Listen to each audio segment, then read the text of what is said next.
जय माता दी दोस्तों, राधे राधे, जय श्री कृष्णा। कैसे हैं आप सब दोस्तों। ग्रंथ में अंतिम समय के कुछ लक्षण बताए गए हैं। उस समय भारत में जातीय उन्माद चरम पर होगा। सनातनी आपस में अनेक जातियों में विभाजित होंगे और सभी अपने को एक दूसरे से श्रेष्ठ मानते होंगे। धर्म केवल आडंबर मात्र रहा होगा। साधारण जन तो क्या, मंदिर में बैठे ब्राह्मण जो नित्य उपासना करता है उसके मन में भी लोभ ही रहेगा। एक तरफ नारी उत्पीड़न होता होगा और दूसरी तरफ नारी उत्पीड़न करती होगी। किसी भी पुरुष की दृष्टि शुद्ध नहीं रह जाएगी। इंद्रिय सुख की अग्नि रक्त संबंधों को निगल जाएगी। बड़े बड़े तिलकधारी प्रभु कथा करते होंगे मगर पाप की कमाई पर जीते होंगे। अनाज की कीमतें आसमान पर होंगी और मानव भूख से भूमि को खनुजता होगा। प्रजा के जीवन भर की कमाई नष्ट हो जाएगी। लोग दर दर भटकेंगे।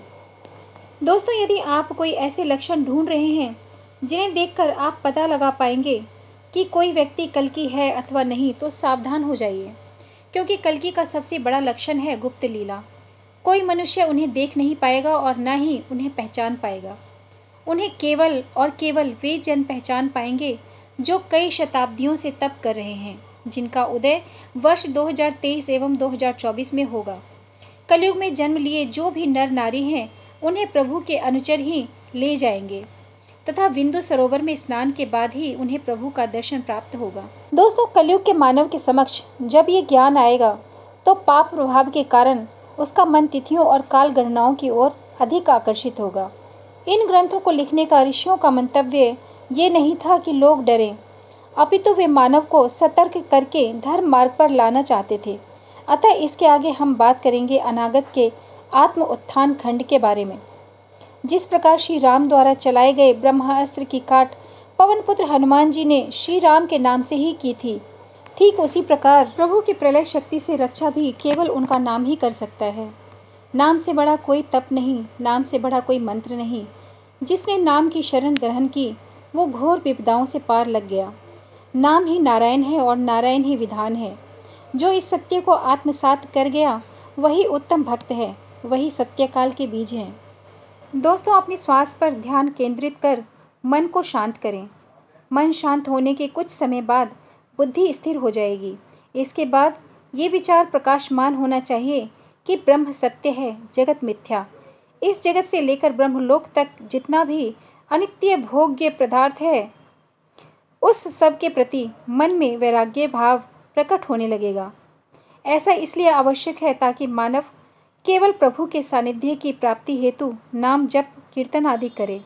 अन्यथा कलयुग की घोर माया सांसारिक भोगों की प्राप्ति के लिए भक्ति करने को प्रेरित करेगी और ऐसी भक्ति का कोई मोल नहीं।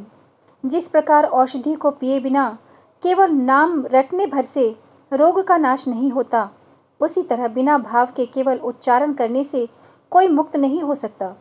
माया का रोग अत्यंत भयानक है। कलिकाल में माया द्वारा अनेकों अनेक भक्त और साधकगण भ्रष्ट किए जाएंगे। अंतिम कालखंड में कली की माया और प्रभु की माया एक ही समय पर कार्य करेगी। तब केवल वास्तविक भक्त ही अपनी भक्ति पर स्थिर रह पाएगा। अन्य सभी क्या ये सत्य होगा, क्या अवतार आएगा जैसे प्रश्न करते होंगे। वे अनर्गल बातें करेंगे, सत्य के मार्ग पर रहे अन्यों को भी भ्रमित करेंगे। अतः आप धैर्य धारण करना और केवल श्रीनाथ की इस वाणी पर दृढ़ता से बने रहना, क्योंकि जिस समय कल्कि का उदय होगा तब ऐसे सभी धूर्त माथा पटक के रोएंगे, बार बार क्षमा मांगेंगे। तुम तो यहीं थे, हम ही नहीं पहचान पाए, ऐसा कहेंगे। कलयुग का सबसे बड़ा शस्त्र मन। कलिकाल में योगी, तपस्वी, दानी, व्रती, सत्कर्मी असुरों, अप्सराओं आदि से नहीं अपने मन से ही सताए जाएंगे। उन्हें उनके सतमार्ग से च्युत करने के लिए किसी बल या शस्त्र की आवश्यकता ही नहीं पड़ेगी। वे तो केवल मन के हल्के से वेग को ही सहन ना कर पाएंगे। दोस्तों, वायु का प्रवाह मेघों को लाता है और ले जाता है, वैसे ही मन के आवेगों से किए गए सत्कर्म ही मोक्ष और दुष्कर्म बंधन दिलाते हैं। मन में अमोघ शक्ति है, यदि इसे सही दिशा में लगा दिया जाए तो प्रभु से मिला सकता है, और गलत दिशा में लग जाए तो जन्म जीवन को ही व्यर्थ कर देता है। कलयुग में पाप में आसक्त मन दुर्गति का और पुण्य में संलग्न मन मोक्ष का कारण बनेगा। ये बात मानव को पता होने के बाद भी उसका चित्त पाप में ही लगा रहेगा। अनेक मानव उस अंतकाल में ऐसे होंगे जो वेद आदि शास्त्रों के ज्ञाता होंगे, तंत्र विधान को भी जानते होंगे, उत्तम ज्योतिष विद्या के जानकार भी होंगे। इतना ही नहीं, अनंत प्रभु की प्रकट लीला के समय को भी भली प्रकार से जानते होंगे। इतना होने पर भी उनका मन पूरी तरह से नारायण की भक्ति में नहीं लगेगा। उनकी इच्छाएं उनसे पाप का आचरण करवाती ही रहेंगी। कलिकाल का मूर्ख मानव नित्य अनाचार करता हुआ भी ये समझेगा कि उसका स्थान तो सत्यकाल में अवश्य ही है। उससे बड़ा धर्मात्मा दूसरा कहाँ है। ऐसे ही मूर्ख वर्ष 2024 में योगिनियों द्वारा भक्षण किए जाएंगे, अर्थात किसी महामारी द्वारा काल के गाल में चले जाएंगे। भक्त ध्यान दें कि मन 3 रसों का व्यसनी है, किसी न किसी वृत्ति का संग करता ही है। वृत्ति नहीं तो प्रवृत्ति नहीं, और प्रवृत्ति नहीं तो निवृत्ति सरल है, और यही निवृत्ति मोक्ष है। सत्वगुण सुखों में, रजोगुण कर्म में लगाकर मानव को धर्म मार्ग से दूर करता है। तमोगुण तो ज्ञान बुद्धि को ढककर आलस्य प्रमाद में लगा देता है।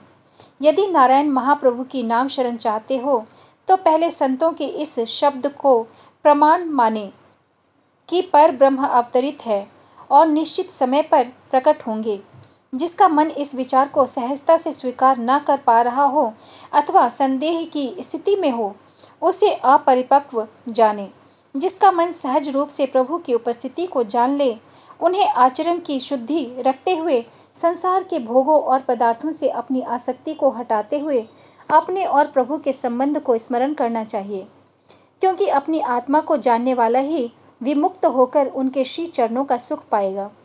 इस काल में मानव को भ्रांति होगी कि मोक्ष कोई ऐसा स्थान है जिसे सत्कर्मों से पाया जा सकता है। गुरु और ग्रंथ के अभाव में वो ये नहीं जान पाएगा कि मन की अनंत मांगों से मुक्त होना ही यथार्थ में मुक्ति है। इच्छाओं का निवारण ही निर्वाण है, और ऐसे ही मुक्त जीव अर्थात मानव भक्त एकत्रीकरण में ले जाए जाएंगे। ऐसे भक्तों का लक्षण होगा कि संसार में रहने पर भी उनका मन सदैव प्रभु में रमा रहेगा। वे नित्य कर्म करते हुए भी व्यक्ति अथवा लक्ष्य के प्रति आसक्त नहीं होंगे। धीरे धीरे उनका मन सांसारिक क्रियाकलापों से हटता जाएगा। सामान्य जन उन्हें विक्षिप्त अर्थात पागल समझेंगे। उनकी कई बातों का उपहास भी करते होंगे, बिना ये जाने कि उनके मुख से स्वयं महाप्रभु ही बोल रहे हैं। दोस्तों, आज के लिए इतना ही। आगे इसी पुराण पर चर्चा जारी रहेगी अगले एपिसोड में। तब तक के लिए जय माता दी, राधे राधे, जय श्री कृष्ण।